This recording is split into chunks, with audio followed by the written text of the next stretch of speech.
It's Monday, July 15th, 2024.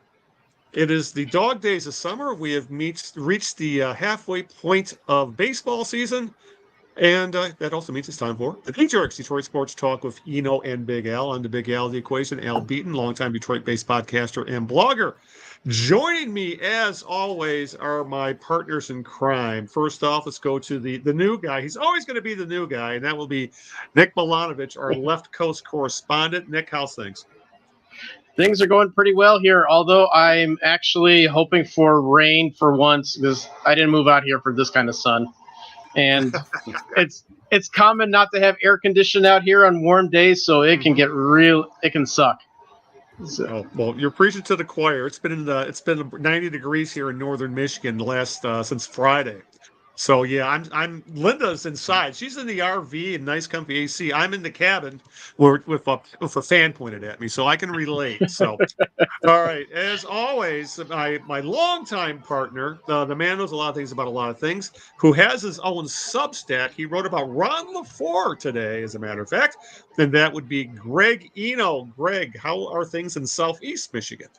Yeah, I think just as hot here, Al, as it is up there. We've been in the 90s as well, and I think we're going to get there again tomorrow before we kind of cool off a little bit. I am Greg Eno from my Greg Eno Substack, gregeno.substack.com. Please subscribe. I come into your inbox every Monday, and as Al mentioned, I did do a piece on Ronnie LaFleur. Believe it or not, we're coming up on 50 years ago when Ronnie made his big league debut. I can't believe it. August 1st, 1974. Was when Ronnie came up to the big leagues, and it's quite a story, as you all know. So I talked a little bit about that, and so check that out if you will. Follow me on Twitter at Greg Eno, and of course follow the Knee-Jerks on Twitter at the Knee-Jerks. We are very, very happy to, these guests we've been getting lately. It's so nice to be kind of outside the box with some of these folks and talk about things we normally wouldn't talk about, thanks to some connections that I might have, or in this case Nick might have. And we're blessed to be joined by Max Effgen. I'm going to let Nick introduce Max. We're so happy to have him on board. And Nick, take it away. Well, thanks, Greg. And Max, welcome to the Knee-Jerks. I will start off by saying that I got Max on here through one of your connections, Greg, and through Dave Mesry. And when this all came about when we interviewed Gary Cooper, who, if you remember, is the one ball player who is like 1 day short of getting a Major League Baseball Players Association pension. And so this is where everything started. Dave mentioned Max, and turns out Max is here in the Seattle area near me. And one other connection to us, he's a fellow Wolverine. We're very, very similar vintage. So as you can tell, we're also riding high because of the national championship, and we're going to enjoy every second of it, because who the hell knows if it'll happen next year. But we're here to talk about baseball. I had a pleasure of meeting up with Max here at a coffee shop and chatting about Gary and the broader picture of the bitter cup of baseball.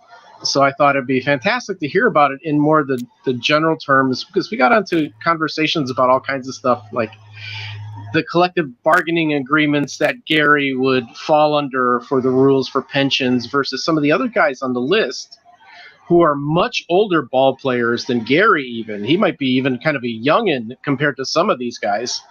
If I see the list, the age ranges are like 65 to 100. So, and then different rules apply to some of these guys. And I just thought it's a part of baseball we don't ever hear or talk about it. So I thought it'd be just a great conversation to have, and also to draw more attention to this cause, which I think is a really good one. So Max, welcome to our show. And looking forward to having a continuation of our chat from a little while back. Yeah, thank you. Thank you, Nick, Greg, and Al. I appreciate the opportunity to talk about this. It's not something that's gotten a lot of press attention. It's definitely kind of a very niche piece of baseball research. But the more you dig, the more you find, the more you realize that this actually has the ability to impact, really just kind of the life of a lot of ball players that most of them in some way, shape, or form actually helped create the union, the MLBPA of today. And, a lot of these guys went out on strike. They lost service time because of that. And most of the folks on this list, there's not a lot of like big names, right? These are really kind of the rank and file. Most of them, over half, are pitchers. Just when you think about like all the conversations today around arm care and say, pulling somebody in the middle of a no-hitter and, all that kind of today. Well, that wasn't necessarily consideration, especially relief pitchers, where more than one old ball player who's on this list has told me we were a dime a dozen and we're just happy to be there. Right. So they weren't thinking about pensions. They weren't thinking about this. And much like Gary Cooper, Gary Cooper in 1980 was not thinking about, what the world looks like when he is 68, 70 and that sort of thing. And so, now as a lot of these ball players are getting older, these are the issues that are pertinent to their daily lives. So appreciate that. Yeah, Nick and I, we met up out here in Seattle.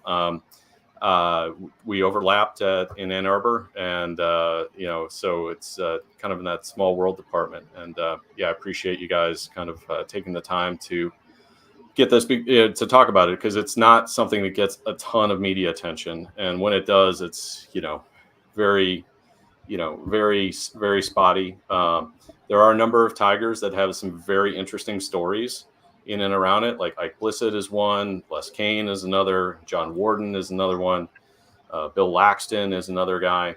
When you can look at, especially the older teams, most of them have, the Tigers have 33 players that are in this situation where they have more than, maybe I should just back up a second. So since 1980, to qualify for an MLBPA pension, you need 43 days of roster time. Now, roster time doesn't mean you played in the game. Doesn't even mean that there was a game that day. Okay, so it just means that you are on the roster and they were playing in the regular season, the championship season. So that's been the rule since 1980. Previous to that, the MLBPA was essentially created for getting pensions for ball players. If you look at the history of the MLBPA, it started explicitly with getting pensions, and there was a 5-year and a 10-year window, and that rolled all the way up until 1969, where they dropped the threshold from 5 full seasons to 4 full seasons, and a lot of that was due to the Satchel Paige situation, where he was just short of 5 full years, right? No one's going to question his, commitment and that, what he contributed to the game of baseball. And then, he put out to 19 other teams, but the Atlanta Braves with Hank Aaron and really Ted Turner, making him a pitching coach for that season so that he could qualify for an MLBPA pension. After that, they changed the rule down to 4. It was 4 years of service time all the way up until 1980. So, a lot of what I look at is actually reading these old collective bargaining agreements, which is kind of an odd thing to do. And then thinking about how it would apply to these players that are in these various situations. So everybody that's on the Bitter Cup baseball list today has more, there's really 2 lists, but the main one we're kind of emphasizing, there's about 516 that we know of that are living right now. They have more than 43 days of MLB service time, but less than 4 years. And so they are effectively shut out of a pension that they otherwise would have got it had the union advocated for retroactively changing the rule. This is actually something that happened when they lowered it from 5 to 4. So when and part of this has to do with back in 1980, there was some labor strife going on, right? And there was talk of a strike, an actual big strike. And there was much bigger and longer than 1972. The players were really unified in and around not only pensions, but free agency, right? And that was kind of really where the start of free agency comes from. And when you start, when you read these collective bargaining agreements, prior in, everything in the 70s, there's no mention of free agency. There's, there's no talk about service time. There's no talk about, a lot of these things that are, actually impact players when their playing days are done. And then, so, as that kind of went on, there was a threat of a strike. There was actually a small strike, a walkout and a strike at the very end of spring training, which canceled like the last week or so of spring training in 1980. And then there was basically an agreement to let the season start because they didn't want a repeat of 1972.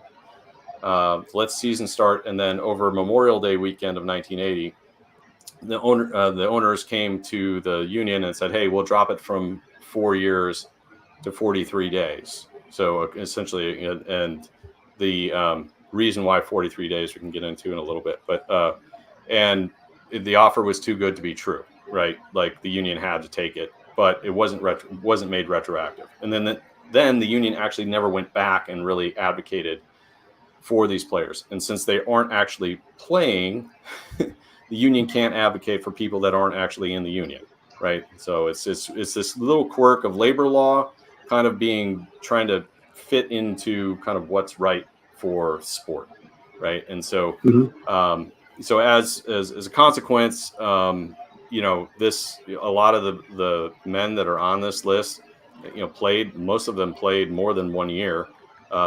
Several have played, some of them played 4, 5, 6, even 7 seasons, but they never accrued enough service time to get to that 4 full seasons. So they were just shut out. And it was that way until 2011, when there was a number of different factors. First, that really kind of got a lot of the players riled up, or these players in particular riled up, was when the MLB, quite rightly, started making payments to former Negro League players, right? And so at that time, they were like, wait a minute, you guys are making payments to players that never paid union dues. What about us, right? And also keep in mind that these players that played, from the 50s through 1979, we're talking all different races. We're talking, the first Japanese player. We're talking, people from every walk of life. A lot from the Dominican, Colombia, Mexico. Some of these guys went and actually, after their MLB career, had great careers in Mexico. Some of them are in the Salon de la Fama in Monterrey. So the it's really interesting. So that kind of got it all kicked up and going. And at the same time, a book came out by Doug Gladstone called The Bitter Cup of Coffee, which started profiling. At the time, there was 875 or so of these men in this situation, and a stipend was granted. Now, the stipend is not a pension, and it is a fraction of what is an MLB pension would be. The numbers vary, but it's definitely like anywhere from a tenth to a third, depending on who you talk to, right? So, but what happens today is that in the last collective bargaining agreement, there was a slight cost of living adjustment. It's $718 and I think like 35 cents for every 43 games. So, and it's only in 43 game blocks. So you get paid at game 43, every quarter, essentially. You have to have full quarters. If you have a partial quarter, it gets rolled back. Right. So, this is, for the men that had a very short career, maybe they had 2 call-ups and that was about it. This was, they weren't expecting anything anyway. But for the guys that have had 4 and 5 seasons and are very close to an MLB pension, guys that have 500, 600 days of service time, it's kind of insulting.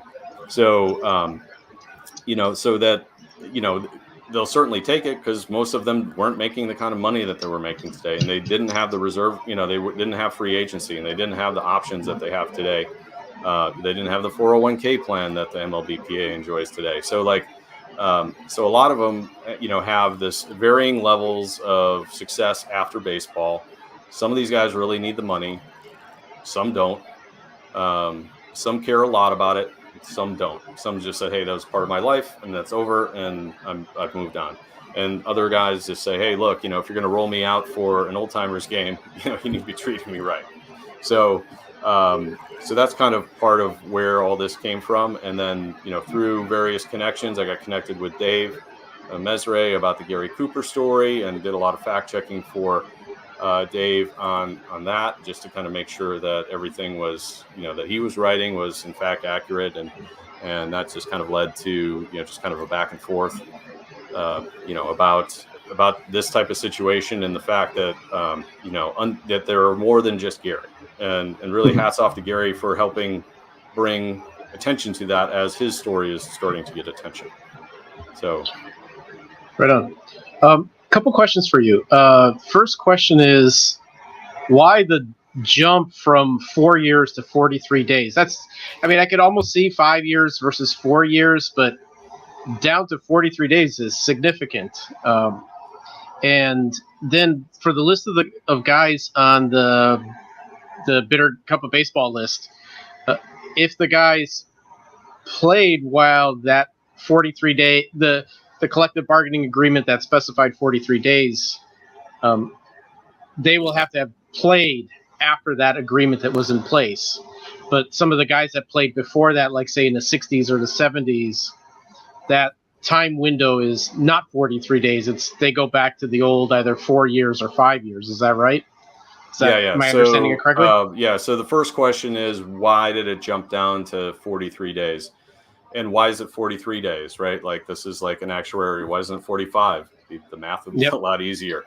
So in the collective bargaining agreements at the time, there was, it specifies that the championship season, i.e. the regular season, and that is the only period of time that players can accrue service time, that it won't be any more between 178 and to 183 days, right? And so and if you look at the length of the schedule, the calendar day when the season started and the calendar day when the season ended, over that 20-year or so period from say 59 to 79, it was about in that range, right? So some years it was more, some years it was 183, sometimes it's 177, sometimes it's 172.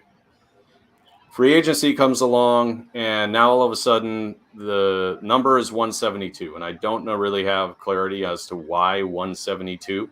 But from 1980 on, a full season is 172 games of service time, even though the calendar days are much longer now.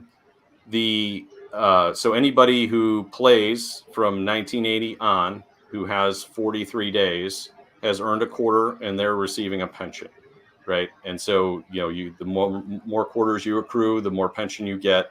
And then they have now buyouts, or, you can start getting earnouts at 45. And then I think it's like 65 and 68. Oh, I see. By 68, there's mandatory distributions at that point.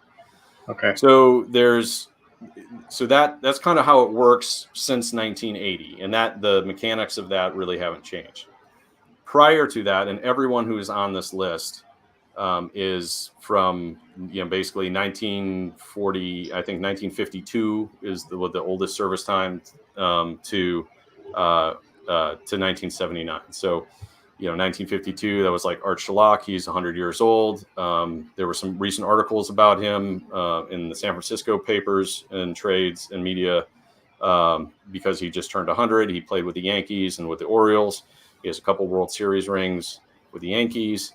And he's a World War II combat veteran. There's just not that many of those men left, right? So so he's on the old end, and then on the younger end, you have guys that were literally right out of high school and were rushed to the majors and and it didn't stick. They just the player development, the situation, just injuries, what have you, right? So, and those guys are on the younger end that, so that is kind of where that is. So don't really know why 43, the math would be a lot easier if it was 45. The union, honestly, they should advocate for better, the season's longer than 172 days. And frankly, I think that they should probably advocate for that in the next collective bargaining agreement. But that's, kind of a today thing. But so, and everyone who's on this list is in that window between 43 and then and then in the 4-year window.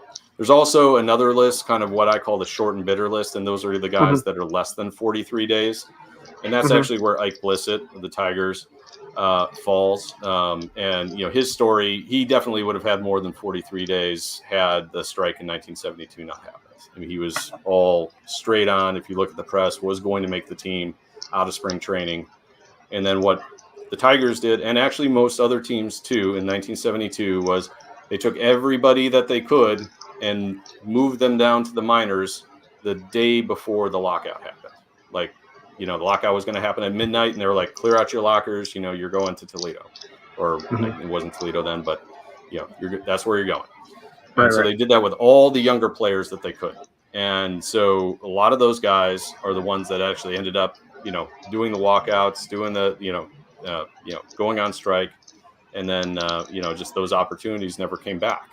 Right. So that's kind of, a different story. So those guys, especially in the 1972 era, they definitely have taken this on the chin more than most. Cool. We're here with Max Effgen talking about Bitter Cup of Baseball and the situation some players have with receiving pensions because of time of service. I'm going to move it over to Greg. What you got for Max? Well, man, I'm curious, Max. We're talking about players, but we don't really ever talk about the families of these players. I'm guessing that there are probably some players who are passed on whose situation, of course, hasn't changed because they've passed on.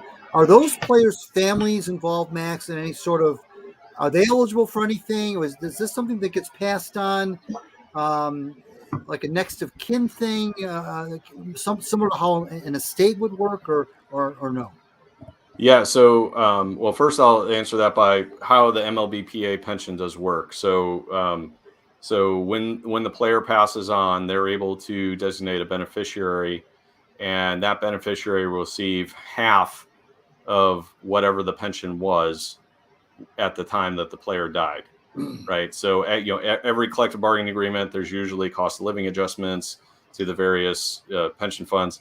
So, say you have somebody who, passes on at 85 and they were a 10-year player, they're maxed out, right? So then, a widow or another spouse or, a family member a designated beneficiary will receive half of what that pension is for a designated period of time. For the Bitter Cup guys, this stipend that they're getting, which is, it's an annual payment, one time a year. When they pass away, they're not able to designate a beneficiary. And as these guys are getting older, the average age of this group now is 77. You can imagine that they're starting kind of to think about estate and legacy and some of the types of things they would like to be able to pass on to their families. And quite frankly, the stipend doesn't get them there. The stipend stops. And there have been cases where, that money is quite meaningful to that family. And, as anyone who's lost a loved one, you know how many expenses are right away, just to get through the funeral, right? There can be crushing, right? A lot of unanticipated, high dollar value expenses. So unfortunately, right now, the stipend, which will run through the next collective bargaining agreement, and I would like just add, is not guaranteed. In this last round, they said, look, we're not going to guarantee this in the, going forward. So, it may or may not, which is kind of one of the reasons why, myself and a few others have been kind of trying to advocate for this to be corrected and to, either grandfather in these players into the pension so that they could earn what their service time was. So that they get access to health benefits, so that they get access to the pension. And the health benefits is kind of an outside thing, but if you play one day, you get access to that after your playing days. And the MLB plan, from what I understand, it's a little pricey, but it's very comprehensive. And so there are a number of retired players that do take advantage of that. Aside from advocates such as yourself and we Nick and you have both mentioned Dave Mesry, who we had on the program with Gary Cooper a little while ago. Is there anybody, Max, that's formally representing these men? Aside from advocates such as yourself, and hats off to people like you, but are there any lawyers or any official people that are, even if it's pro bono, taking on this task? Not really. Okay. So a few folks, like Gary Cooper, it does have some legal representation. There are a handful of men that I know of that have some representation that are looking into this, but by and large, there's no collective group that is looking into this. There's no sports media has kind of pretty much by and large ignored this story. That's why, honestly, for myself, that see Dave get Gary Cooper's story published in ESPN's Landscape was actually kind of a cool deal. There's been a handful of articles in the mainstream media. Aaron Pointer, who's actually based in Tacoma, his sisters because they are the Pointer sisters. He had a cup of coffee with the Astros and then later became an NFL football umpire with the Pac-12 and then later with the NFL. He had an article in the New York Times during the last, work stoppage period in 22, advocating for full pensions. But by and large, this story has been ignored, right? It doesn't make anybody look really good. And it's about old players, right? It's not new. It's not exciting. It just hasn't really gotten that kind of level of attention that honestly, I think it should, but it's not necessarily something that has that traction. So, it's taken me just a couple of years of just kind of banging the drum on Twitter and other social media and kind of organizing the site, just to kind of get to a point where we are now where, like podcasts such as yourself are reaching out every once in a while. Articles, are starting to see a little bit more. So I'm hoping that the dam is starting to kind of break on that and people will realize that this is important because there's really not a way to get, whether you watch baseball or not, if you have a regular cable package, part of your revenue, part of the money you spend is going to the MLBPA's coffers, right? ESPN, Fox Sports, TBS, every single TV contract that's in there gets bundled into your basic cable package. That money then goes to the MLB, goes to the player, and the player pays dues.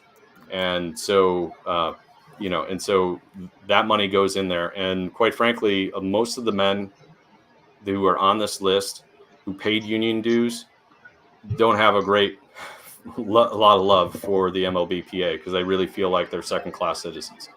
And, quite frankly, less than 25,000 people ever have played Major League Baseball, right? This is not like this is a huge thing. 500 players. And then, to also, think about it when you look at the union revenues, right? Their latest filings with the Department of Labor, they have $4.25 billion in assets right now. Right. So, and they literally only have like less than 10,000 people actually participating in the pension plan. So it's one of the most well-funded pensions in the United States. And when they see, Tony Clark getting a nice big raise, which is actually about 4 times what the CEO of CalPERS makes, which is, one of the largest pensions out there. A lot of these players don't have a lot of kind words for the union that they contributed to. And so, that part's unfortunate. And, I think the only way to get through this, though, is by being collaborative and trying to find advocates within the union that actually do want to help. And, and the ownership, too. Right. So for every story of a Gary Cooper, there's guys like Craig Scott, who he was a pitcher kind of at the end of his career. The 1980 deal came out. He was with the Richmond Braves. He called Ted Turner and said, "Hey, can you just put me on?" Because he was just short of the 4 years. He's like, "Can you just call me up? I don't have to play." Right. And that's what they did at the end of the season. They literally called him up for 2 days. And, and he has a pension because of that. Because, and it wasn't because a union rep was calling him saying, hey, you got to do this. This was just him and his own hustle. Right. Doing this, doing something like for Gary Cooper, like bringing him up for a day, at the end of the season during September call-ups. This has happened before. Actually, the Tigers did this in 1977 with Al Seacott. Right. And so, so there is some history that these kind of things can be done. And it's just more, I think, finding like the right, maybe the right owner to kind of say, hey, look, we need to fix this and I'm going to do it this way.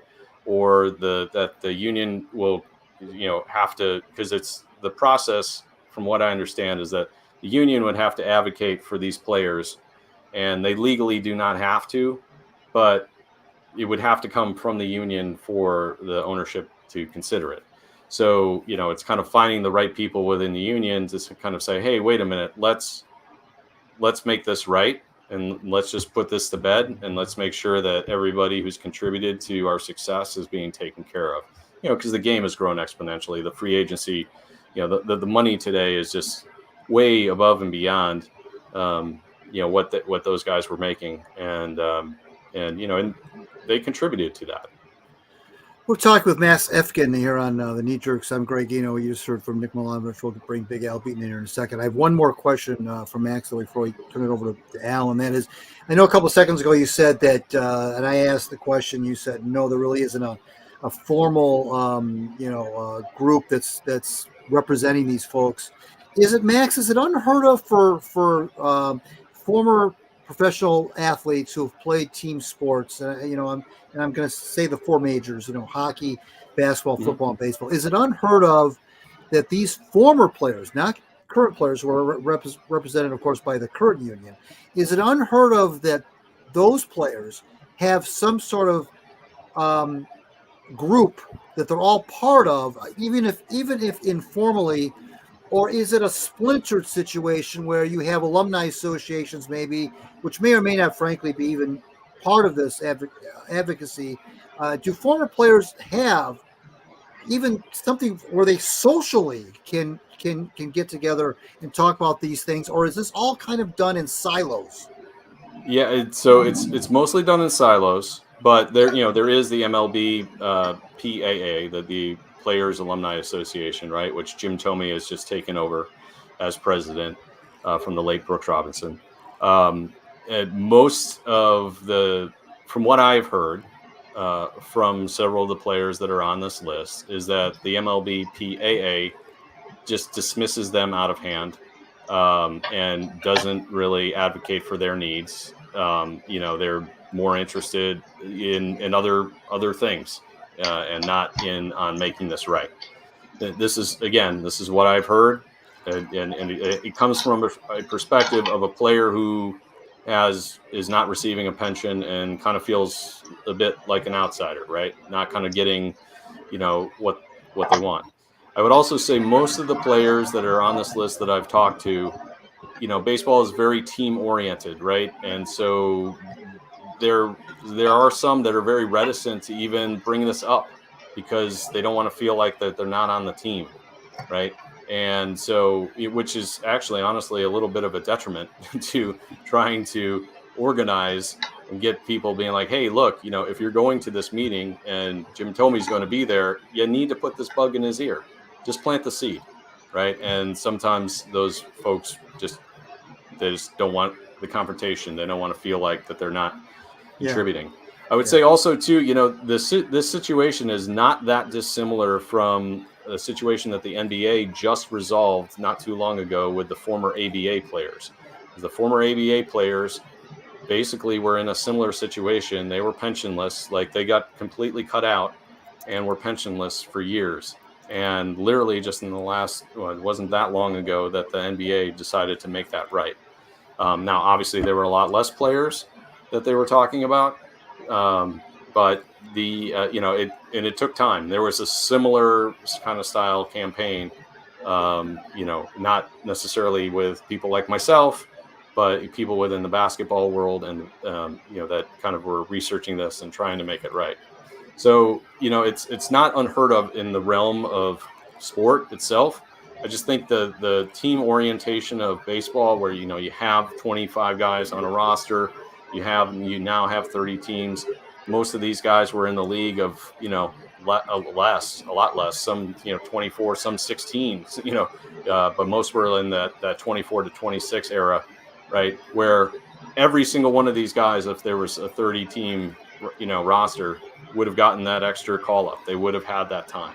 So, yeah, there is some challenges there. There are folks that are looking at it, and it's more just about finding people that are willing to advocate for it. And, I think because it doesn't make anybody really look great, because the situation's been out there for so long that it's not something that, you can kind of really carry the banner and be like, hey, look, we made this right.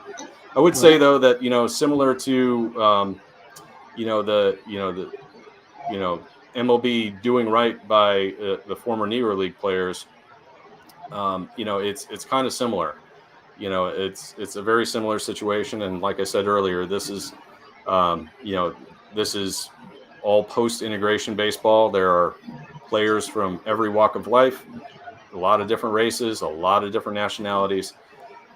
So this isn't just this is the game, kind of as we know it today, just, a few years earlier. Let's bring Big Al into the discussion. What you got for Max Effgen? Yeah, just from researching this and reading up on your website and actually talking to you and Dave, you're essentially, your adversaries are one of the most powerful unions in the world, and 30 multi-billion-dollar corporations. And realistically, the handful of players you're talking about, the money involved really can't be that much, because you're talking about fractions of a pension for most. These aren't full pensions that you're talking about. Do you sometimes, how frustrating can it be? Because it feels like at times this must feel like you're tilting at windmills, trying to get these massive corporations and this powerful union to even listen to you, to take care of these handful of players who essentially have been left behind. It's got to be incredibly frustrating for you. Yeah. So it definitely, there's some Quixote-like elements to this, without a doubt. I think the thing that kind of really drew me to it, I was actually doing a Sabre bio for Tom Bruno, who's on this list. Tom actually had gone to my high school about 20 years before I did. And I was, doing the newspaper clipping research and kind of finding, a lot of the very standard ball player type quotes, and kind of talking about his story, and, a little bit unique in that he was adopted as an orphan by a very just loving family. And, he says, I won the lottery when I was a week old. And, so all through that, you get this kind of real, like, hey, this is an amazing story, all the stuff that he had to kind of go through and overcome. And then the fact that we both went to the same high school and we actually had a lot of the same teachers. And then there was this quote from him that was very out of character for pretty much any ball player, where he was talking about the union and comparing it to the differences between a divorce and an annulment. So we went to a Catholic high school, Fenwick High School in Oak Park, Illinois. And, so we got 2 scoops of Aquinas and Aristotle, like, for 4 years. Right. So, like, and I was like, oh my gosh, he went to Fenwick. I just reading that quote and how he phrased everything, I was like, yeah, no doubt about it. And sure enough, we had a bunch of the same teachers. So, we had a bit of laugh about it. And then he got me kind of, say, hey, talk to Doug Gladstone. And the more I started looking into this, I was just like, wow, this is amazing that I've never heard of this. And obviously not a lot of other people have either. And this is actually helping, there are a lot of people impacted here, and they're guys that were playing when I started to learn how to love the game. Right. So, you kind of have that a little bit of a connection to them. And so at the same point in time, you're like, yeah, it's definitely going up against, obviously they could care less, because if they cared, it'd be done, right? I mean, like we did a rough calc on how much the stipend is. So, and the stipend today is actually taken from the collective bargaining tax. It's actually not coming from the union at all. It's not pension funds at all. It's literally like $10 million a year, and the average age is 77, right? And so for 500 men, right, it's not $10 million per man. It's about $10 million per year for probably the next 25 years tops, right? Like it's in the whole big scheme of like MLB revenues, and when you see things like just kind of you look at like the stadium situation in Oakland, and the Mariners here have just had a situation with a minor league affiliate where they're going to pull out of Modesto, over $32 million, right? So you have these, that always gives you pause, where you're like, man, we're not talking a ton of money for multi-billion-dollar organizations, but it just feels like it's the right thing to do, and I think that's really kind of part of it for me, is just this, like, if again, the average age is 77, right? So these ball players aren't on Twitter, they're not on social media, right? They're not advocating in the current media. They're forgotten by all regards, and so I think that's what keeps me going about this, is the fact that that there is a stipend, and that there is some visibility to some players that are involved with the union leadership, but it's just kind of more about, making sure that they're armed with enough information so that they can take the next step and really make it right. And I think that is going to be the big, it's can be maddening. You can just, you put out, if you follow me on Twitter, I put out tweets just about every day, just recognizing players and their birthdays. And, sometimes I put their age, sometimes I don't, but it's, most of these men could be my father, right? Like they're that old. And, so, I think every once in a while you get an email or a text from one of them just saying, hey, thank you. And, that just fills you up for the next, period of time until you run into that next headache. But yeah, so it is maddening. But we're just hopeful that, if we just kind of keep the message positive, and that we keep it out there. And really the folks that are involved in this, none of us really, we're not looking for credit. We don't really care who, gets that crack in the dam. It's just more about the fact that we get there for these guys, get there and for Gary Cooper as well, who's not technically on this list, but, he, hopefully will get, hopefully the Braves do him a solid and put him on the roster for a couple days at the end of the season. Right. It would be a great PR move for them. And I don't see, I don't really see where the downside is, right? Like there's really not a lot of downside to any of this. So even if they put all these guys on the roster for a single day, to me, that's probably the easiest way to do it, would be in the next collective bargaining agreement. There'll probably be a lot less than 500, but just say, hey, look, just grant them all 1 day of service time so that they're all in the current pension window, and then they're, just taken care of. Right. It seems like Max, that would be, and I don't profess to be a marketing guru by any stretch, but it seems to me that that would be a marketing opportunity for Big League Baseball if they had some sort of a day, to your point, a day or a week, that even if they built it around, if they wanted to kind of build it around some sort of other milestone in baseball history, and give more of the credit to that. And then as part of those festivities, they say, look, as part of this celebration, fill in the blank, whatever that might be.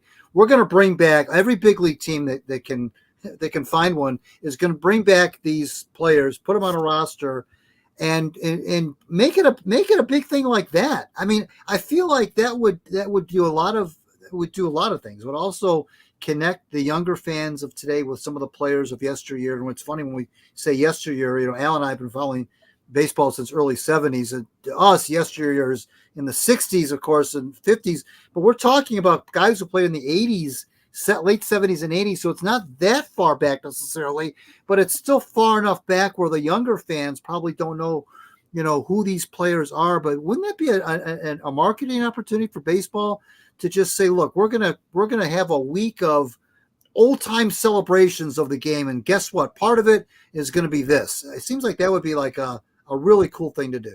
Yeah, it seems like a slam dunk to me, Greg. Honestly, like you just think about like like the great celebrations. So obviously being spending some time in Ann Arbor, I went to my handful of games at Tiger Stadium, right, and just how great that old stadium was, right, and then even the kind of I actually do like Comerica. I know I have friends that are Tiger fans that are pretty indifferent to it, or some that just flat out don't like it.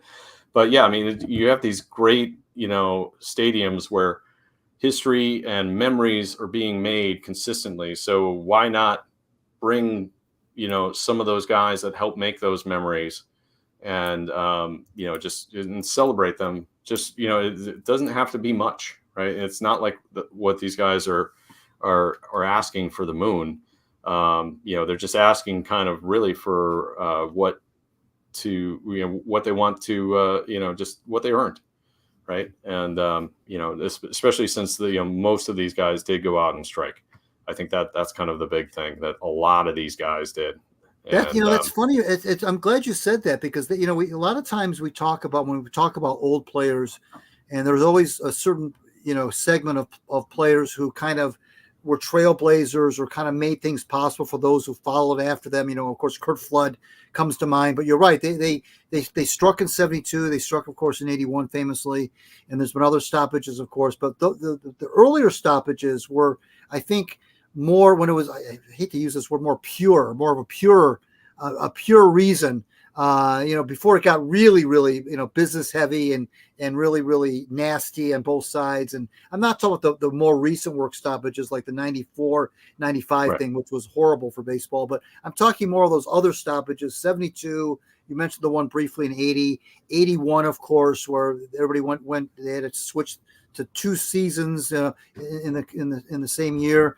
And these players did, they may have gotten paid a lot of money in some cases, those early free agents in the mid to late 70s, but gosh, if they didn't do that, you don't know what the path of history would have taken. Yeah, absolutely. And I think the one thing I hear from all these players is they're like, look, we paid dues.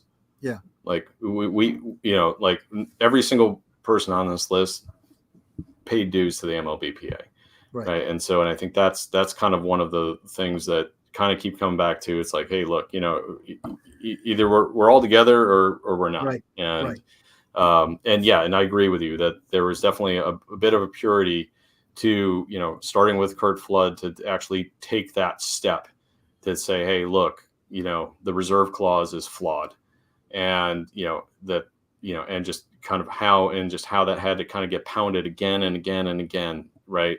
Until finally in the early 81 CBA, where you finally start to see mention of free agency. Right. And then, the 85 one, there's, more. Right. And then in the subsequent CBAs, you see the more and more detail about that, less and less detail about service time. And like the service time blocks haven't changed. So, I think, it's just really one of those things where there's definitely opportunity here to make it right, to make it a positive thing, not to be bitter about it. I know actually a lot of the guys that are on this list aren't bitter about their playing time. They enjoyed it. They loved it. It was the time of their lives. Right. But, the business side of the game is always, it's always tough. Right. And so, and I think the big part of it is that, you saw with, if you remember, there was pension reform is not a new thing either. There was, the old guys, like, my dad's era, early Wynn was making a lot of noise about this in the mid 80s. And he was like, I'm not going to go to the Hall of Fame. And then out of all that came all those Cracker Jack old timers games. Yep. That was to backfill the pension for those guys, because the newer players were actually making a lot more money than, the guy who was hitting like 220 was making more, clearing a pension that was more than like Ted Williams. Right. And so, baseball has a way to make it right. They have history of finding ways to make it right. So I'm just hopeful that, finally somebody, it'll probably take a player who's on the executive committee or on the pension committee to kind of to really champion this. And we're trying to have those conversations. They're very one-sided and right now. But we're going to keep on trying and just make sure that they know that, like, look, there's an opportunity to do something here that'll actually help your legacy, that, like, hey, you helped solve this problem. Once you get to that point in your career where they take the jersey off your back, right? And then you'll start to see it from their point of view. So that's what I'm hopeful for. Nick, any final thoughts before we let Max go? Yes. One last thing. Max, if people wanted to read more about this or get involved to kind of help make some noise for this effort, where can they go for that? Thanks, Nick. Bittercupbaseball.com. That has the list, which is in an Excel spreadsheet, which you can open via the website. You can download it. You can whatever. I'm on Twitter at Max Effgen as one single string. I post nearly daily usually it's the birthdays of these players. Every once in a while, we kind of go in spurts on when we have to take guys off the list. Actually, even recently, I found a situation where a guy actually had gotten a pension because he had been pulled up. It was actually through the Cardinals. They actually made he'd gotten hurt, and they called him up in late September just to get him a pension. Right. So, every once in a while it's we get to take somebody off that way. That's pretty rare. It's usually feet first. So bittercupbaseball.com. It's also a Bittercup Baseball on Instagram.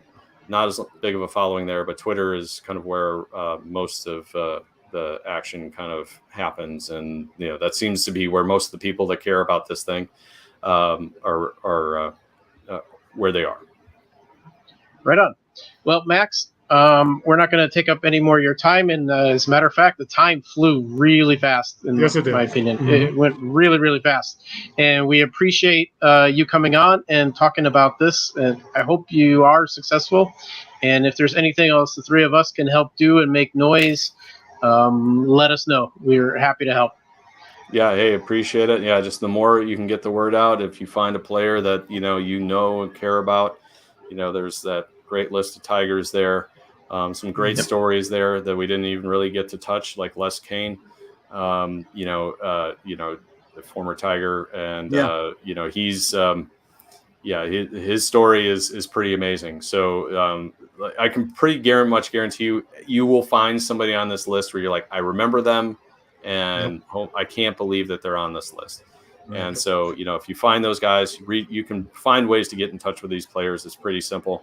But start to advocate for the people you know and care about. And, literally everybody who's involved with this, nobody cares who gets the credit. It's just more about making it right. And truly, I thank you guys for having me on. I agree with you that the time did fly. And, so thank you so much. I've been following the podcast since the Gary Cooper thing. And so I appreciate that. And I like what you guys do. Thank you so much. Appreciate that. All right. Thanks, Max. Right. Enjoy the rest of your day. Thanks, my friend. Yep. You too. Thank you. Have a good one. Wow, that was. I think, Nick, you're right. It flew by, and also Max did when he mentioned with that list of Tigers, for example. There were a couple of guys I recognized right away, like John Warren, whose name always turned up on the whenever newspaper articles came about the the Tigers fantasy camp that he had in Florida for years. I had no idea that the guy wasn't vested in a pension because he was, Right. I didn't realize that he didn't play long enough, even though he was part Right. of the 68 team, for Right. example. Right. Exactly. But to follow up on this, we will have all the information Mac told us about will be in our show notes. So if you the links to the website, to Twitter, to the spreadsheet, all that, look up on our show notes at the end of the show. They will be there. All right. With that, I guess it's time for what we need to do. We need to play Greg's birthday game. Yeah, unfortunately, that's what we need to do, I think. Yes. Guys. And unfortunately, okay. Well, we got to do it. Last time, Yes. everybody got stumped, and I don't think Yes. I don't think You should be wearing that like a badge of honor or something. Yeah, well, I don't think this one's gonna. Well, we'll see. I think you'll get All this right. one. Before we get into all the Tigers talk and Pistons talk, we're gonna play a game we like to call "Whose Birthday Is It, Maestro?" Everybody knows how we play this game by now. We'll give Al and Nick a clue or two or three of an individual whose birthday it is today in the world of sports, and if those gentlemen can guess that person within the first two clues, they'll receive a case of Slowpokes. Remember Slowpokes? No. No. Really? the big caramel, like you really can't call it a sucker, but it was a big long, came on a stick, big long, it was caramel, and you licked the sucker until it went down to that's why it was called Slowpoke, because it was huge. It took you forever. So anyways, you'll see what it is when you get it. That Greg didn't dream this or he hallucinated. I know. I'll drop a link and I'll drop a Google link. Anyway, which one of us is brave enough to eat 50-year-old candy? Okay, this person made his name in the world of football. He was born on this date in 1935. Sadly, passed away in 2012 at the age of 77. He was a Detroit guy in terms of he played his entire career in Detroit. He was again made his name in football, and was maybe as good as he was in football, maybe more popular nationally after his football career ended, his playing career ended. God, the only guy I can think of is Alex Karras. That's the only guy you need to think of, because that's it. Yes. Yeah, Alex Karras, old tippy toes himself, was born on this date in 1935. Of course, played for the Lions, played at Iowa, and was suspended 1 year for gambling, which is so ridiculous now compared to what they do nowadays. To think that he and Paul Hornung were suspended 1 year for some very minor transgression is ridiculous, but that's the way it was back then. Alex, of course, Monday Night Football. He was an actor. Webster, Blazing Saddles. Mongo. You can't forget Mongo. Yeah, I mean, my goodness, all sorts of stuff. Married to Susan Clark. So Alex passed away in 2012. Good job. You get the case of Slowpokes. Even if who know the movie Paper Lion would ultimately make a star out of Alex Karras? Because he was one of the guys who really stood out in that film. Yes, absolutely. He gravitated toward Hollywood. He was on the Tonight Show several times with Johnny Carson as a player. He was just one of Johnny's favorite guests because he was kind of like the Bob Uecker of football. He would come in and tell all sorts of stories and so forth. And he had the goofy looking glasses, and he just didn't look like a football player. But yeah, Alex was finally got inducted into the Hall of Fame. My God, that took forever. Yes, he was also for the year he was suspended. He was a pro wrestler, wasn't he? He was. He absolutely was. Yeah. Absolutely. Boy, I think you're giving Greg some fodder for a column or there or something for his Substack. The lost year of Alex Karras. Yeah, no kidding. Good job. Yeah, and I'm just going to say I knew the answer, but I wanted Nick to get the credit because he deserves those 50-year-old slowpokes. So let him test them out. So anyway, let's move on to the show. My immune system's more robust than your guys. Is that? Yeah, you're younger. You have a more robust. You're more robust than us old guys, anyway. But with that, we got to move on here. We have about an hour or so. We'll see how long we go here. As there's not been a ton going on in Detroit sports. Like I said, we just hit the All-Star break with Major League Baseball. NBA, it's summer league going on right now, and now it's become the literal dead time for the National Hockey League. Now free agency has kind of run its course.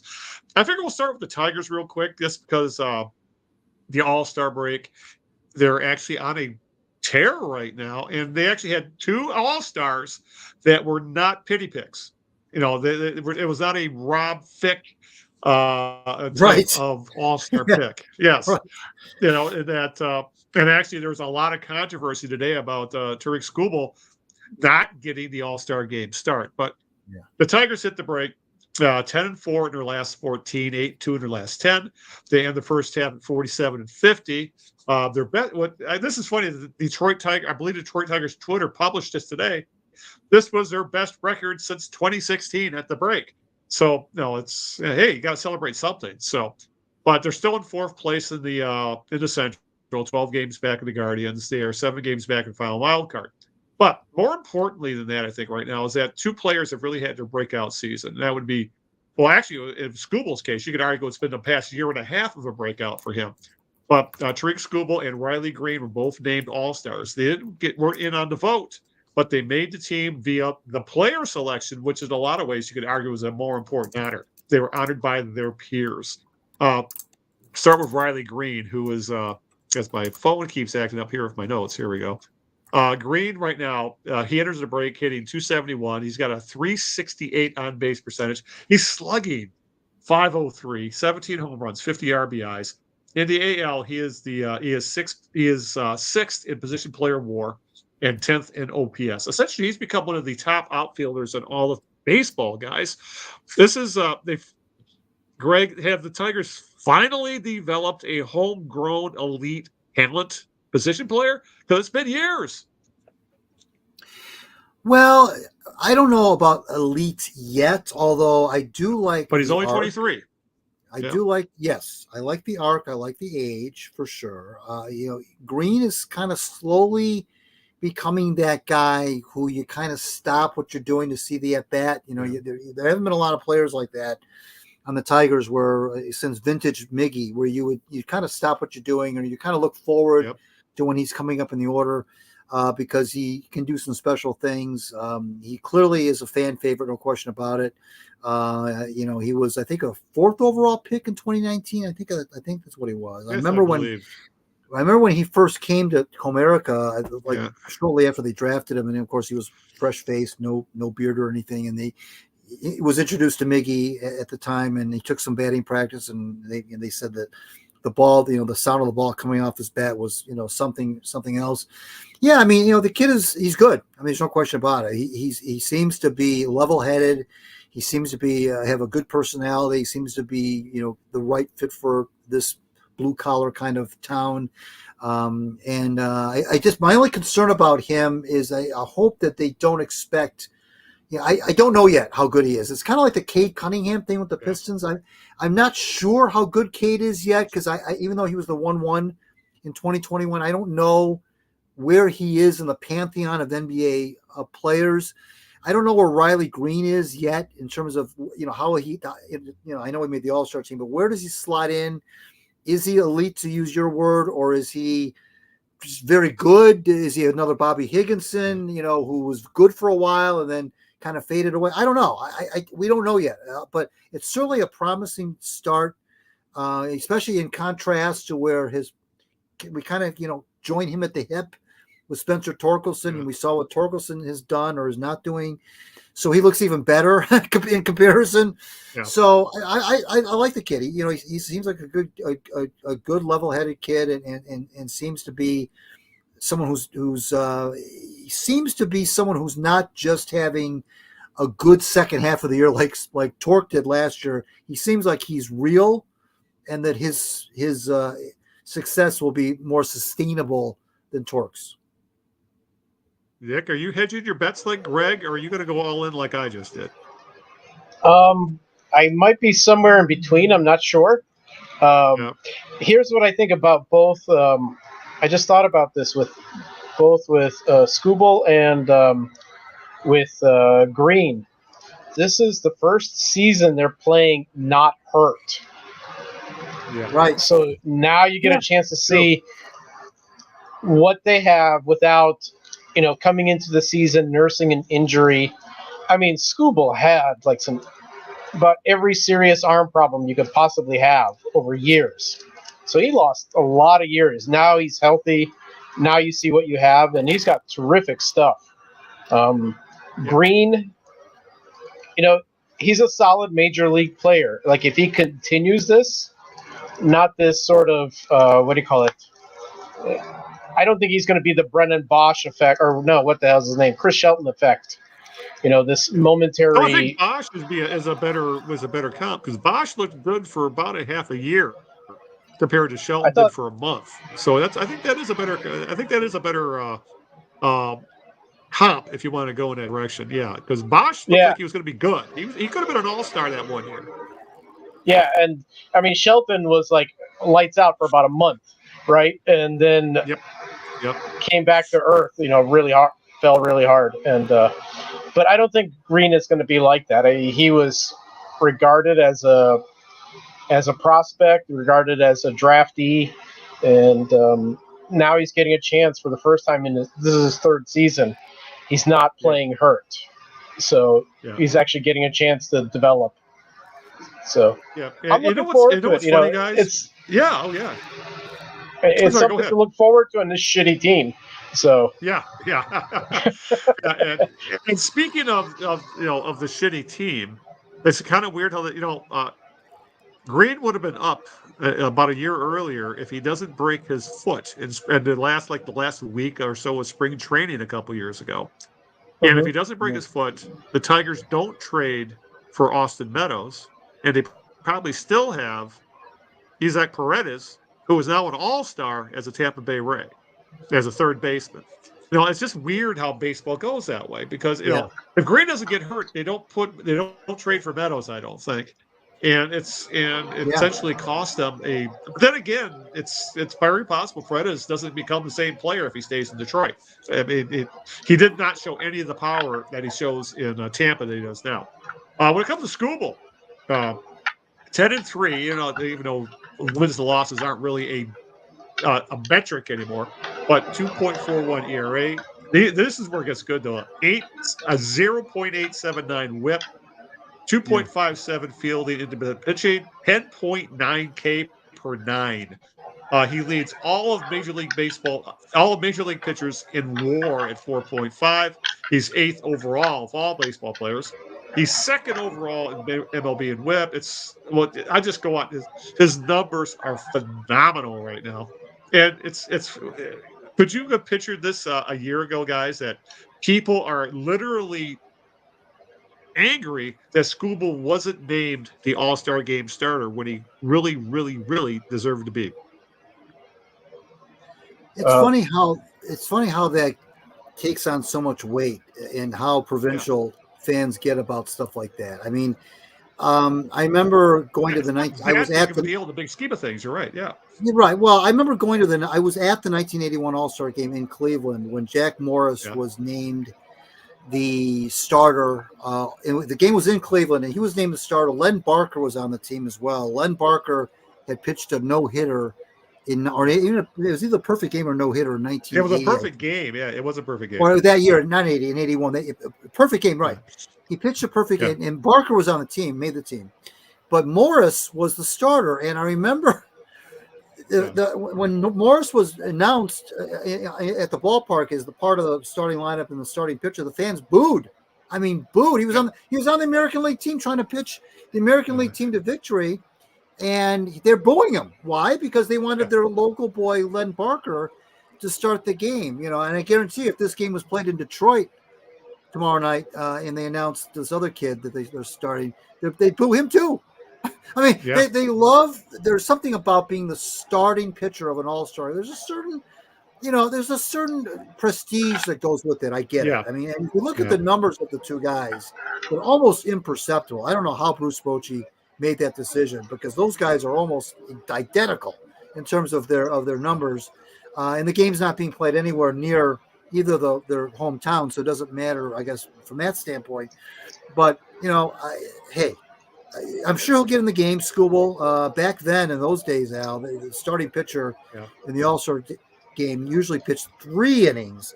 I don't think they've done that for years. I think they probably at the most pitch. Maybe I don't even know if they pitch 2 anymore. They'll probably only go 1 inning this time around. Yeah, you're right. Skubal will get in the game. I mean, he'll get in the game. Yep. For sure. Yep.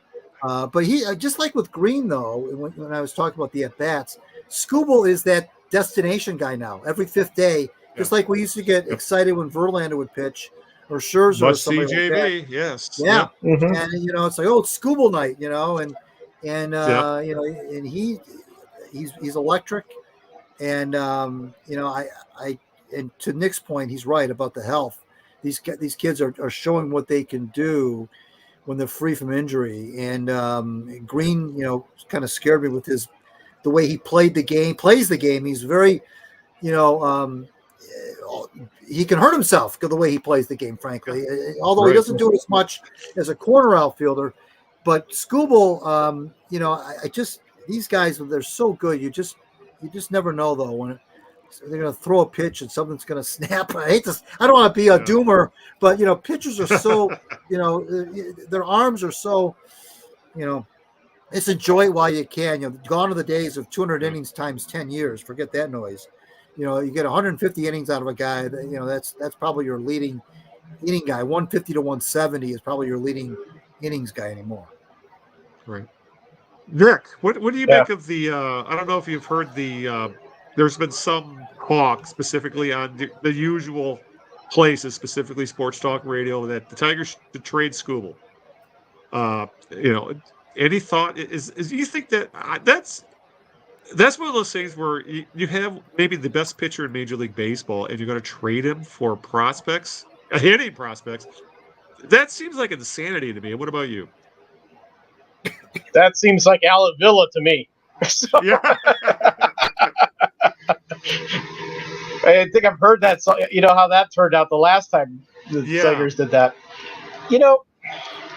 So this goes back to this logic of we're rebuilding. We want to get as many prospects as possible, get young guys, minor leaguers from other farm systems. So if you have a guy that seems mildly competent in the major leagues, you all of a sudden trade him for prospects. Yep. I understand the logic of it, and at the same time, I think it's one of the most asinine things you could do. It's like if you're building from the ground up with young guys, the last thing you want to do is give away your young guys to get even younger, because that pushes your rebuild backwards, actually. At some point, you got to say, okay, we found a good guy. Let's find a second good guy. Let's supplement him with a trade. Let's a good guy from a trade, a good guy through free agency, and build this damn team to be competitive for a change. Right. Instead of having this unspecified, date when you're going to be competitive and ready to win a World Series. So we'll spend when we're ready, but when's ready exactly? Whenever exactly.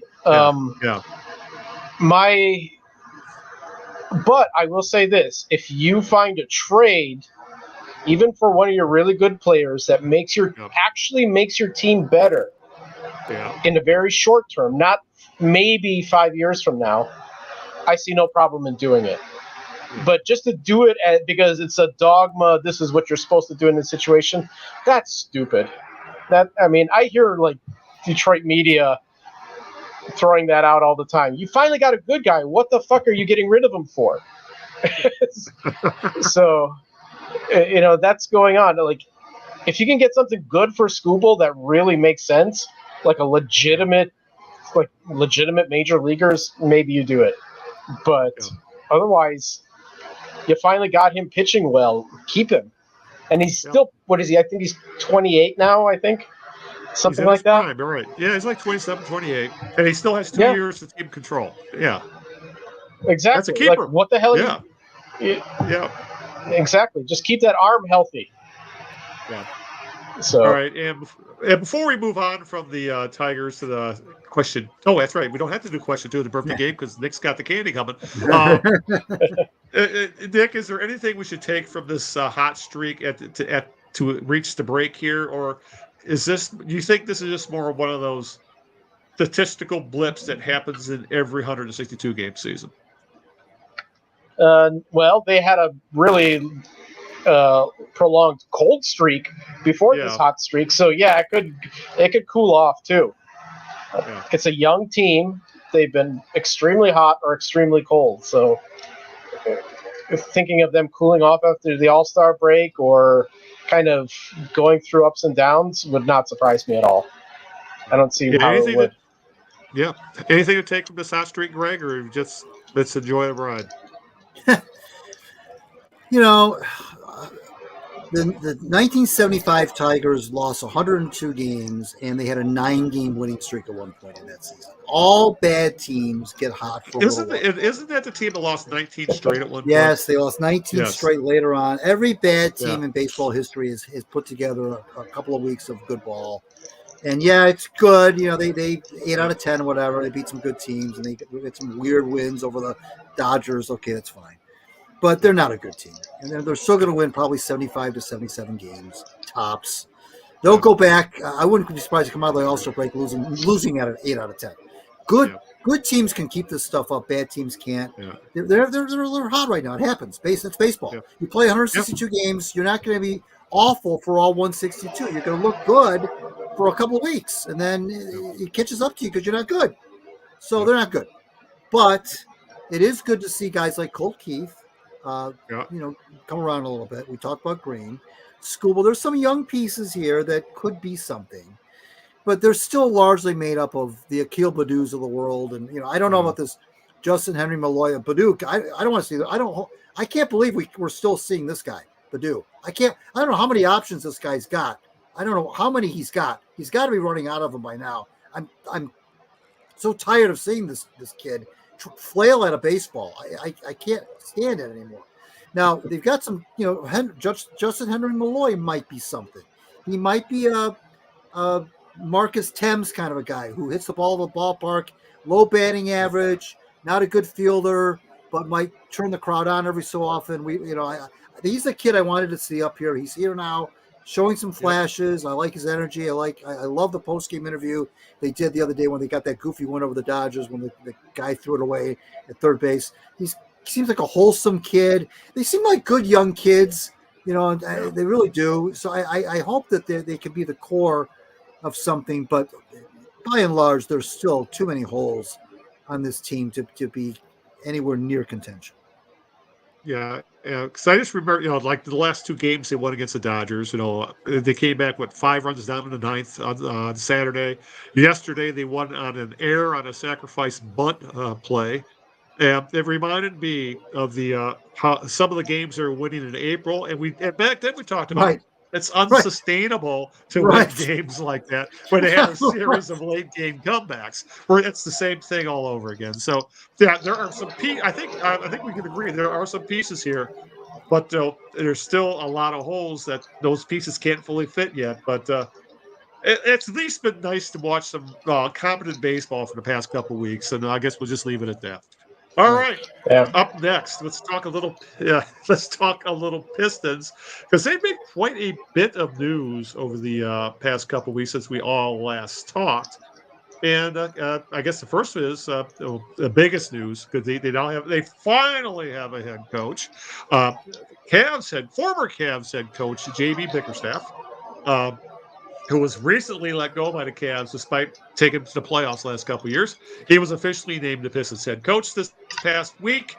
He added to his staff were former Lakers and Kings head coach Luke Walton, Bill's son, and veteran NBA assistants Kevin Burleson and Sidney Lowe. I believe this is like Lowe's second or third tour in Detroit, if I remember right. So, and obviously previously announced was Fred Vinson. Nick, for everything we see in the press conference, Bickerstaff, at least he said all the right things. And I do like the idea that he has a history of taking teams, specifically the Cavs, who were in a very similar situation to the Pistons a few years ago, and building them up into a playoff team. He may not be the guy to get them over the hump, but this is, I think, the kind of coach they need. Not Monty Williams, was definitely not that, to help just mentor a whole bunch of young players and hopefully build them up to where they're, in a couple years, maybe going for the play-in. Part of my answer is I'm going to would point everybody to Greg's article from last week about the Pistons, because they had the intro news conference to JB Bickerstaff, and it was just him and Langdon at that news conference. And probably the best way to describe it is the way Greg said it was, these guys seemed competent. Yeah. Who knows what's going to happen, whether they'll get better. We're going to see that over time. But Langdon is looking like the guy in charge versus a guy who should be a scout and is in over his head, operating an entire basketball club like Troy Weaver was. Troy Weaver looked like he looked like a graduate student struggling on his dissertation mightily. I mean, he always looked like a wreck. And Langdon looks like he's got everything under control. He's got like some sort of plan. And then Bickerstaff, no weird expressions or cliches. He sounds like he's focused and ready to coach this team. He's looking at what he's got, how he's going to coach them. Whereas like last year, if you remember Monty's intro presser, and there was like a picture of him, Goris, and Weaver. The three of them took a group picture, and their expressions looked like there was a bad smell in the room. I don't know how else to describe it. It's like, it looks like none of them wanted to be there. It just looked like someone let one go. Right. And like even throughout the season, Monty didn't even seem like he knew who the fuck was on his team, like who his players were. Yeah. So it was really bizarre. But Bickerstaff looks like he's got his pulse on the team so far, and he's continuing to get acclimated. But it seems like they have good people in place to do something to improve this team. Right. So I think it's going to be better than last season. I mean, it can't be much worse than last season. Right. But although I said that before the beginning of last season too, because 2 years ago they only won 17 games. So, but I think they're in much better shape than they were even at the end of this past season. So. Yeah, and if you're watching the video, you would have seen Greg shaking his head. Yes. What followup Nick was saying here, so I'll let you maybe expound on that a little bit, Greg. Since you did write about this on your Substack about essentially you just drove home the competence of what this regime looks like. Of course, it's still a little early to push all our chips in with this regime, but still. I like how Nick said there was no words like restore or any of that kind of stuff. I think these guys it feels like they know what they're getting into and what it's going to take to get out of it. Yeah, Langdon, and what I referenced was I kind of went through the history of the Pistons and some of the wacky things that happened throughout the decades. And there's been some wackiness. And I didn't even come close to scratching the surface, really, but just mainly went through the coaching changes. But basically, I think what the fans have wanted since this, because obviously when you lose 68 games, it's not a good year. But on top of the 68 games that they lost, the franchise was just awash in dysfunction. They just didn't seem like anybody, to Nick's point, which is accurate. Nobody, to his point about last year's presser with Monty, he's right. Nobody looked like they wanted to be there for a variety of reasons. They all, I think, would have had their own reason for not wanting to be there. So it wasn't like three men who didn't want to be there in unison. There were three different people who didn't want to be there for three different reasons. And I think that that just kind of laid the groundwork for what was a chaotic, embarrassing situation. It was just, it's bad enough to lose 68 games, but you can lose 68 games with some dignity. You can lose 68 games with like, okay, this is the first step of the process kind of a feeling. And that wasn't the case with the Pistons. And I think what the fan base was looking for, and I think they've gotten it with Langdon, at least so far, is just, competence is the right word, I think. A guy that just seems to know what he's doing. And it's too early to tell in a way, but it's not too early to make a good first impression on people.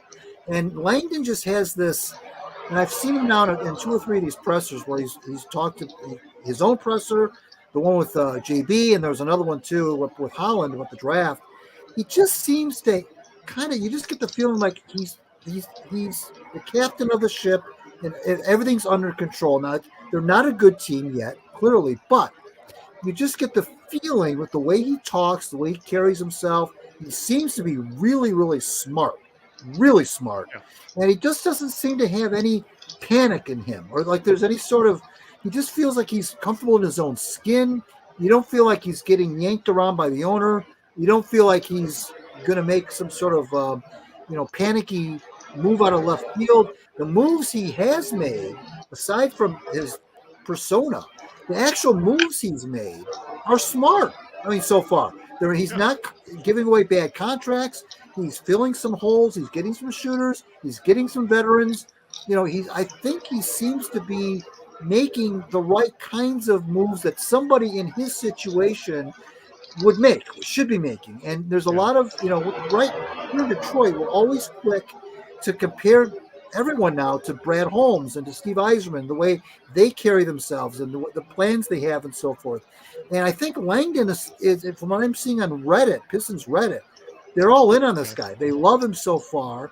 JB, who I didn't know much about until I saw his presser last week, seems impressed me as well. He did, again, no, I didn't feel like he was trying to blow smoke up anybody's ass. He was just talking real. He, again, another smart sounding guy. I think like the players should, I feel like he's a guy who can relate to the players. Obviously he's got that coaching lineage with his dad. I just feel like he's for this moment, he's the right coach for the Pistons. Whether he's the right coach 3 or 4 years from now, I don't know. But I do know that for right now, I feel like there's two guys who are on the same page together, to use an old cliche. I feel like he and JB and Trajan are kind of the same two peas in a pod that Dan Campbell and Brad Holmes are. At least they have the potential to be that way, because I feel like they're both saying this, both talking off the same page. Yeah, let's hope it stays that way. I'll just put it that way. It's but yeah, it's worth noting, as Greg brought up what he wrote about in his Substack, except for those 2 periods of where essentially the Trader Jack McCloskey era and the early Joe Dumars era, the Pistons, for lack of a better word, have been a clown show, say the very least. So it's, I don't know where to go from here with that, other than I hope Gore's made the right decision. And then he lets his people do their thing, much like what Sheila Ford Hamp has done with the Lions. She hired the right people and just got out of the way and just signs the checks. Moving on from that, Cade Cunningham finally agreed to his contract, Nick. It's $224 million contract extension. Like, it's going to be worth up to $50 million a year if he hits all his. If Cunningham hits all his multipliers, his bonuses, things like that, it could be worth up to $265 million a year. I've seen some people make the case that the Pistons should have waited. That they don't really know what they have in Cunningham. He's never really been fully healthy. Blah blah blah. They maybe could have waited out till another year to see where things go. I just don't see the Pistons being in any kind of situation. They had to do this, didn't they? I would think so. It's like, he was he averaging like 22 points a game last season on this lousy team? He was like 22, 7, and 5 or something like that on a crap team. And now imagine him having actual NBA players playing with him. Yeah. He's going to, his totals may not go up, honestly, because he spread the ball around. But, no, it's really kind of his team the way it was Isaiah's team back in the 80s. Right. I don't see any reason why you don't pay him unless he just his play falls off a cliff. And it never has. I think he's gotten better every single year. And by the end of that contract, that may even be a good deal. So why not, kind of tie him up early? It's less of a gamble than the Tigers were doing with Colt Keith and that guy never even saw a major league field until this year. So, and that was an 8-year contract they gave him. Exactly. Right. And so I don't think it's a bad thing to do it. And I think too many people play GM and do budgeting and when they're thinking about the Pistons and he's a solid player. He's worth holding on to. He's very young, and if you build around him, collectively that could be a powerhouse team. I mean, theoretically. Yeah. So, but he's one of those pieces you hold on to. Yeah, Greg. They get more expensive if you sign him as a free agent too. So. Yeah, and you don't want to let him hit the open market ever. You just can't do that. Greg, this some of the reactions I got the feeling didn't it feel like kind of the same that with the Lions when they gave their extension to Jared Goff. They said, "Oh, you could have waited. You could have tagged him." This is this is going to be your franchise player. You don't fool around with your franchise player. You lock him up. I think Nick's onto something. I think too many of these journalists or tend to do this as like they're playing Madden or NBA 2K or something, rather than realizing that we're talking about franchises that need building blocks, and you just can't treat your franchise player like, well, we think you're going to be our franchise player, but we don't know we're going to hem a little bit, hem and haw, kind of like you did with Bradley Green. So, but you know what I mean. This is one of those things. This is a no-brainer. In today's game, the Pistons had no choice but to extend Cade Cunningham. Yeah, exactly. And now that you've done that, what do you do next? Well, you get players around him. I mean, you build around the guy. I mean, he doesn't have to be the second coming of Michael Jordan for this to be a good situation. If you surround him with the right people, put pieces around him, and make him feel like that he doesn't have to do everything by himself.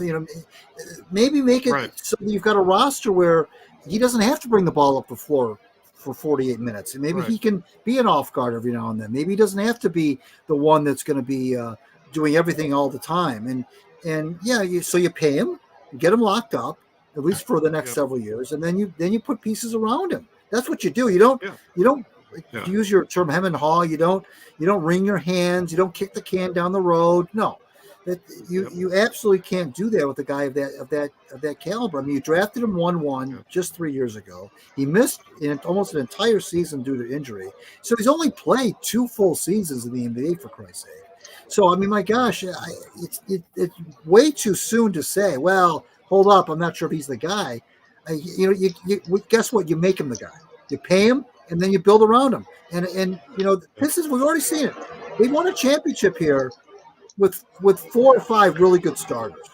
They never, I know Chauncey Billups won the MVP of the finals, kind of by default because he had to give it to somebody, but that was not a team where you had one guy. And I know I sound like I'm trying to recreate something from 20 years ago. I'm just saying that you can have a lot of good players and not have that one real superstar. I think the Celtics are a good example. I don't think that there's one. Tatum's great. Other guys are great, but I don't know that those guys would function apart from each other. They're all part of a unit, and you got to build that unit, and that's what Trajan's going to do. And it's not just they didn't have a choice. It's the smart choice. It's the smart move, not the only move necessarily out of default, but it's the smart thing to do. I'm going to throw this in is. You could even go dumber, not pay him, and then try and trade him for picks, which would have been like an idiot thing. Weaver might have done it. I have no idea, just because it's something for him to trade. But no, I think the smart thing was to sign him, to lock him up, and say, "Hey, we're serious about winning, and this is going to be a building block. We're not going to move just because he's good, so we can go." Regress by bringing in more picks. So I think it's just kind of a signal we're moving forward. Right. Very good point. Perfect. Just to go on a quick tangent here, how Greg said the 2004 Pistons were a team better to some of their parts. They're 5 very, very good players. It's funny how time changes perspectives because now 2 of those supposed non-stars are in the Hall of Fame. Yeah. And Chauncey True. Billups and Ben Wallace. That's So true. that's the other thing. Perspectives can change. We could be talking about this 10 years from now. Yeah. And it's like, boy, the Pistons were goddamn smart when they did that. You know what I mean? So, Sure. perspectives change. Things change, metrics change, things like that. And hopefully, when Greg and I are like 80 years old and still doing this podcast, we're talking about the good old days of Cade Cunningham. As Nick is carrying us. Come on, guys, hit that button. I'll be sucking on my slowpoke still. Yeah. Right. Oh, God. All right. Or right, gumming them, I guess, maybe. God.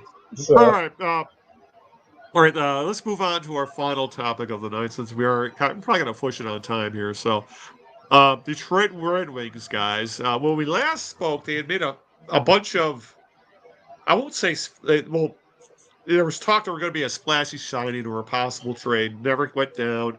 Essentially, it felt like they just kept the status quo. Let some guys go and brought some guys in who were comparable, maybe a little worse, maybe a little better. Well, about a day after we signed off for the podcast, they did make a much more splashier move. That's where the Red Wings signed Vladimir Tarasenko to a 2-year deal at about $9.5 million. It's a $4.75 million average annual value. Tarasenko had 32 assists and 23 goals last year in 76 games between playing in Florida and Ottawa. He is a legit top 6 forward. Though he is on the older side at about 32 years old, I believe. To make room for him, Robbie Fabry and a conditional 4th-round pick were traded to Anaheim in exchange for another goalie, 22-year-old goaltender Gage Alexander. Greg, I know this isn't the splash signing. We'll kind of touch on that after this, but Tarasenko is a legit scoring piece, and this is something the Wings really didn't need. They had to add to that offense.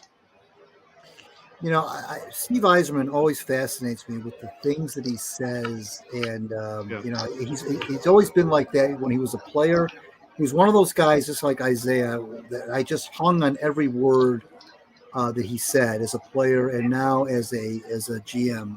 And when you listen to his press conference that he had on July 4th, when he was talking about these things that you're talking about, and he said that they were talking about how they almost made the playoffs, and he said, look, we did, but, that might be a little misleading.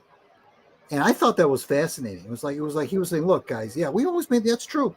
We almost made the playoffs, but I don't think that we were a playoff team. At the same time, he was saying that. We've got a lot of holes to fill.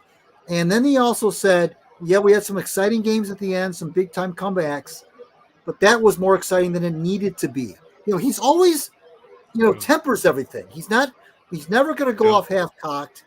He's not going to get caught up in hysteria and say, we were almost a playoff team. We had a lot of exciting wins. No, it's like, let's pump the brakes a little bit. He just fascinates me with the way he is able to, and he doesn't go out of his way to do it. It's not like he's trying to do that. That's just the way he is.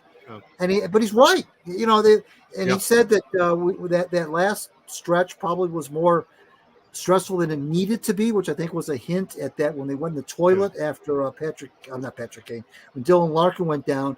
And the other thing he said about, you mentioned to your point about being a scorer with Tarasenko, he talked about DeBrincat, and he said, Alex's shooting percentage was low last year, and we're hoping that increases, which is another way of him saying Alex missed a lot of scoring chances last year, which he did, especially when Larkin was down. I mean, DeBrincat couldn't hit the side of a barn for about a month and a half.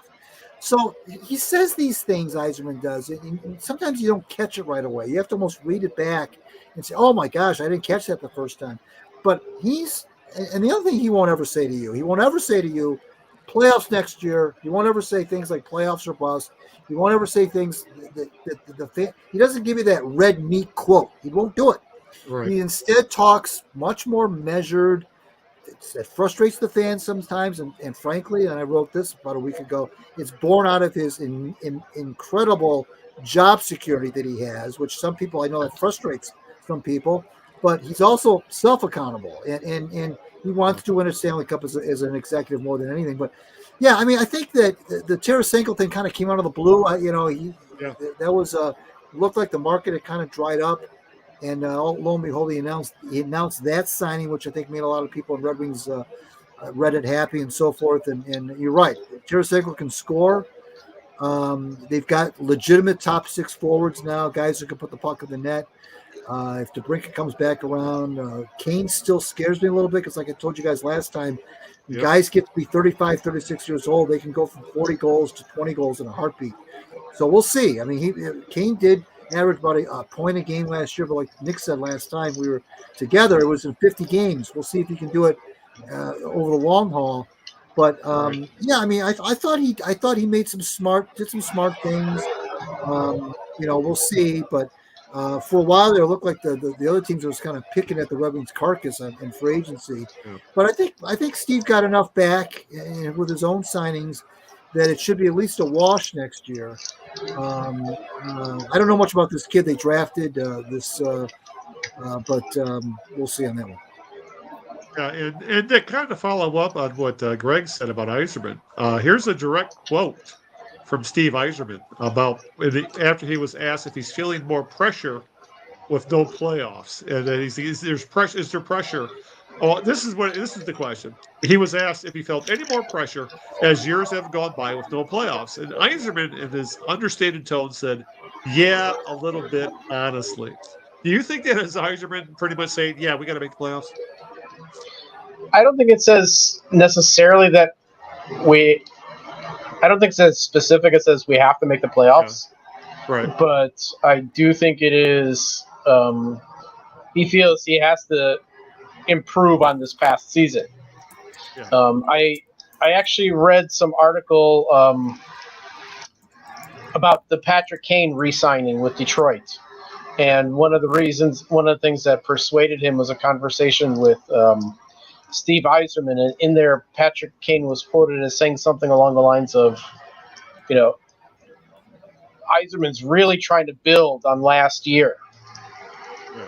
So, and Yzerman's aware of that. They did well. Maybe he's kind of like, okay, maybe his attitude as last year was a little bit of a fluke, especially the end of the season. But he still knows now he has to build on last year.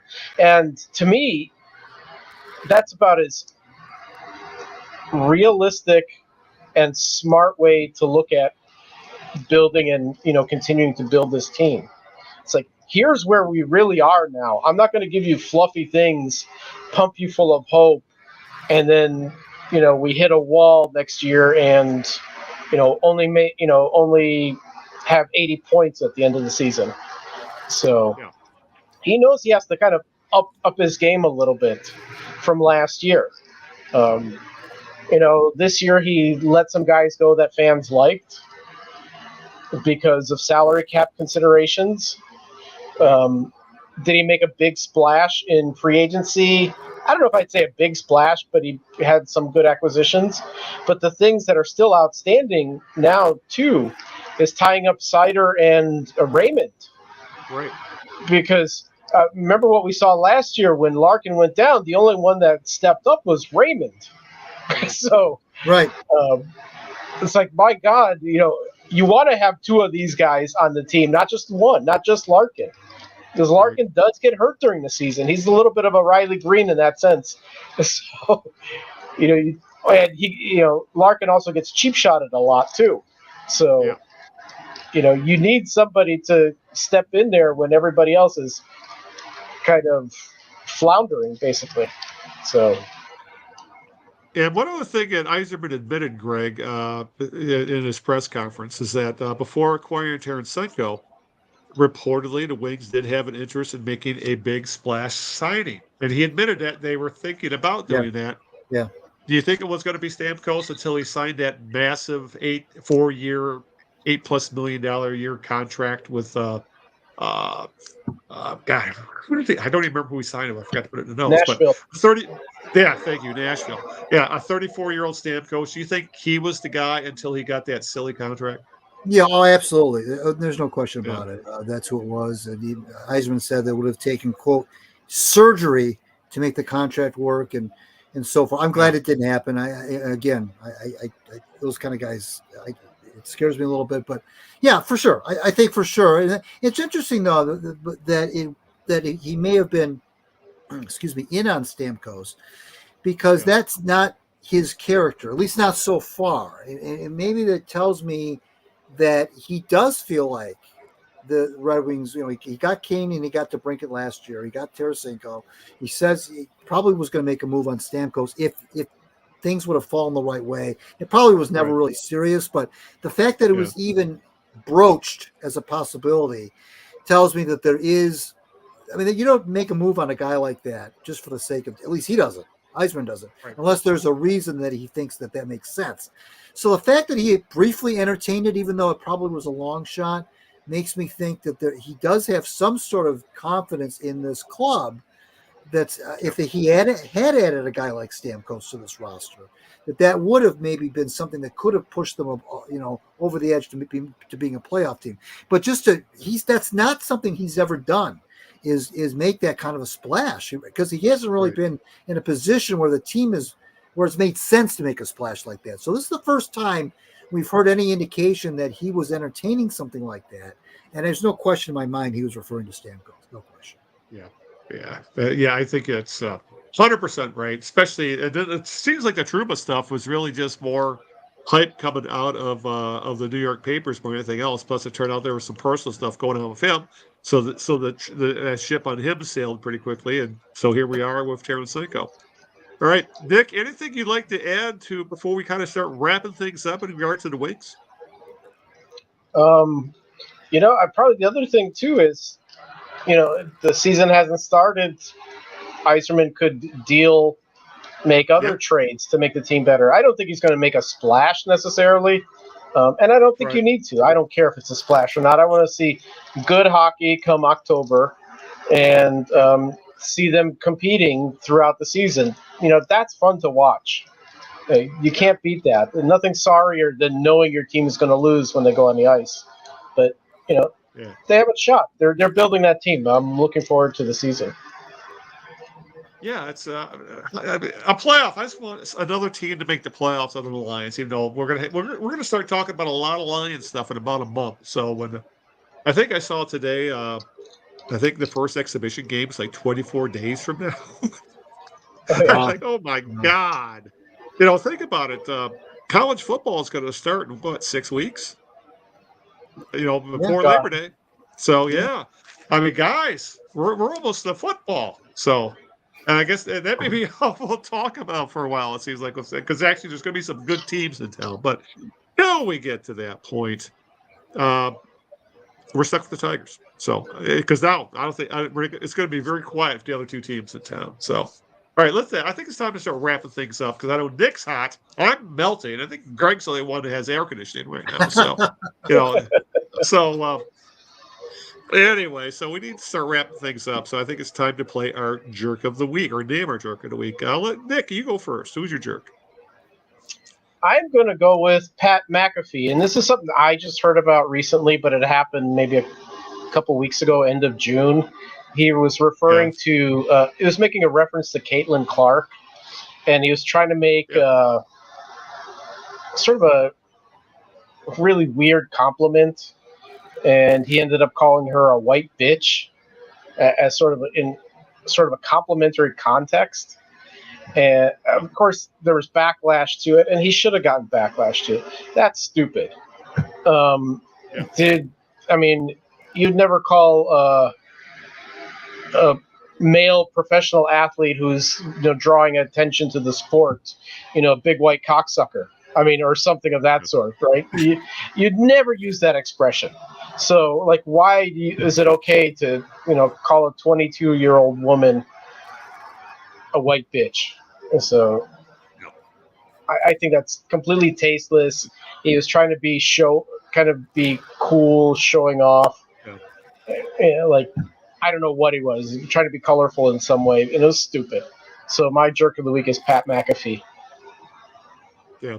Yeah, that's a good call. And just for comparison, remember what happened to Don Imus when he insulted the Rutgers women's Oh basketball team? Oh yes, God, Yes. that was stupid. yeah. And he essentially lost his gig over that. So Yeah. things have changed to say the very least. So, Greg, who's your jerk of the week? Well, I will preface this by saying that I have not heard this rendition yet because it was happening while we were doing the program. But apparently, this young singer named Ingrid Andress sang the national anthem at the home run derby tonight, and apparently it was god awful. People are saying it was the worst.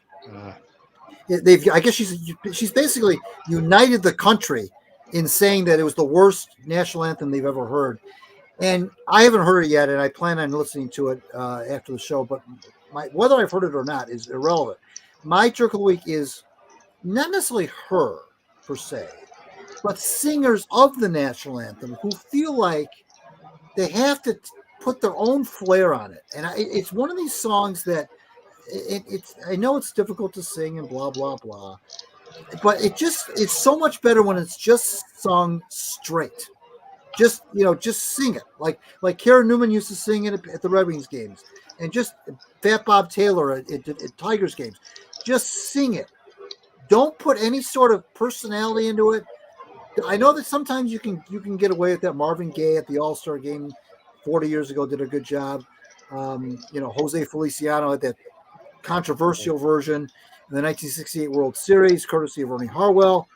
But for the most part, when you do something with that anthem that's yours, quote unquote, it really works out well. And I'm not even talking about goofballs like Roseanne, who almost deliberately sang it poorly. I'm talking about deliberate on her part. Yeah. Yeah. I'm talking about people who are professional singers. They do this for a living, and yet they choose to take that anthem and I haven't heard it, but I'm just saying that I don't know why these singers want to take that anthem. And I'm not being patriotic when I say this. I'm just saying from a tactical standpoint, why would you take that song and do anything other than just sing it the way it was intended to sing it? Because almost always when you try to go off script and sing it with some sort of different rhythm or beat or just your own personal or draw it out, turn it into a 5-minute deal, nobody likes that. It's almost always a bad performance. So this young lady, who's I feel sorry for, frankly, she's being roasted on social media like nobody's business. I don't know anything about her other than she was born in Southfield, Michigan. Other than that, I don't know anything about this young lady, but she apparently butchered that anthem, and she didn't need to. All she needed to do was sing it. Yeah. It's like if you sing it properly, you get it done in like 90 seconds. And I don't know why these people want to take a 90-second tune and turn it into 3 minutes of hell. I don't get it. 3 minutes of hell.